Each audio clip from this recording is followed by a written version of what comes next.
than a month, Tacoma, Nebraska's Race for the Cure, presented by Methodist Health System. The team at Methodist is helping us raise awareness leading up to race. And this morning, the topics of exercise and proper nutrition. And our next guests have us covered. They're from Methodist Estabrook Cancer Center, Chandy Lockman-Hoke, alongside Lauren Robbins, also of Methodist Hospital. Good morning to both of you. Good morning. Good morning. All right, let's start with you, Lauren. You're an occupational therapist. Yes. With exercise, how important is that for cancer patients seeking treatment? Should they be exercising along the way?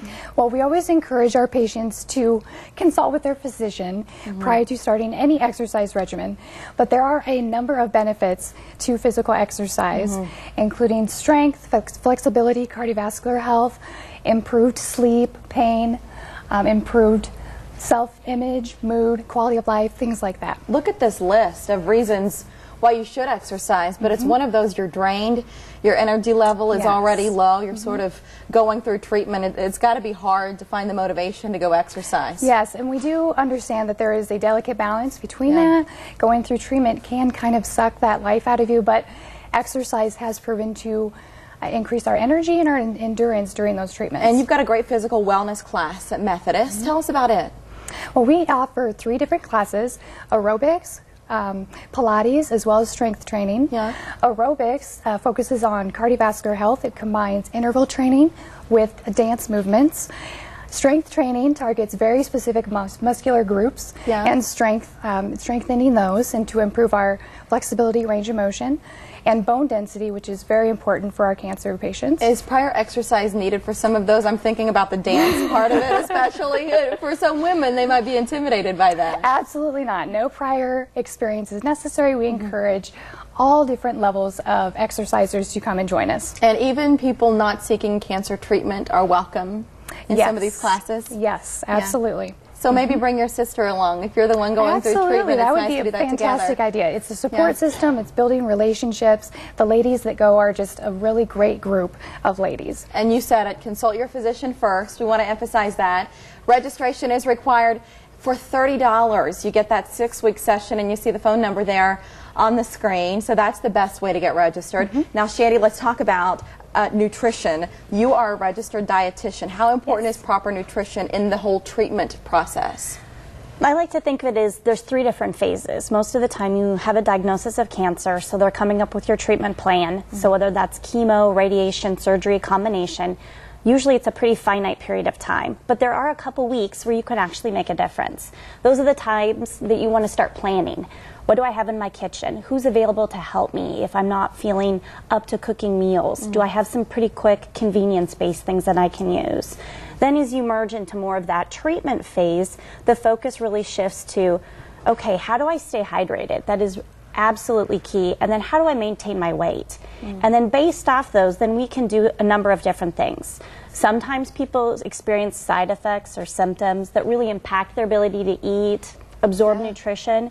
So we might manipulate temperature. Sometimes people do better with cold things. We might find that odors really create bad stomach upset. Right, so triggers, So what can we do to kind of improve your quality of life?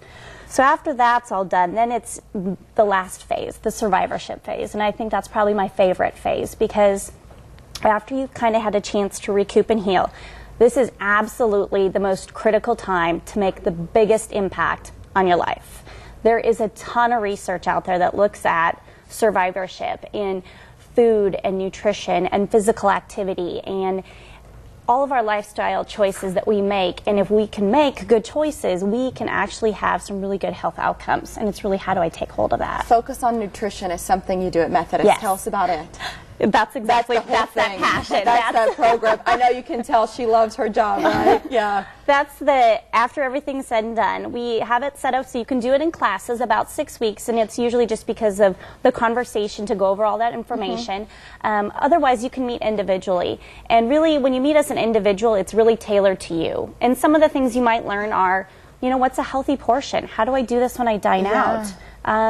What are some good recipes out there? How do I look at a label or ingredients list? What does this all mean? Keeping a journal, that's a biggie, right? It's huge. It's a big accountability and reflection tool that we can use to kind of tailor where people might need other additional resources or help. Yeah, and just like we were saying, if you wanted to bring a relative with you to the wellness class, you can do the same with the nutrition class. Yes. Yeah, well, you're not alone in it, and that's the thing with cancer, is it takes a lot out of a family because everybody goes through it together, so it's nice to go through the healing process, go through the treatments and things as much as you can together. What about the best way to register for Focus on Nutrition? I like the Methodist main number line, or 402-354-HOPE. That's easy to remember. And the website, we've talked about a lot today, and they do a lot more at Methodist. Their website is bestcare.org, and we're taking a live look at it now. It's a wonderful resource, especially, as we say, for those sleepless nights, because it's open 24 hours a day. We also encourage you to run or walk, whatever you please. With us ladies, are you doing race? Absolutely. Yeah, yes. Channy, you're doing it as well. All right, we're going to be there October 2nd at the CenturyLink Center, starting bright and early. Hopefully it's a little warmer this year than it was last year, kind of chilling, but that's what you get with October in Nebraska. It is October 2nd, and you can log on to comanebraska.org for more details on race. Ladies, thank you both for joining us today. Some good information. Thank you. Yeah, really good stuff. Today on Facebook, Labor Day makes the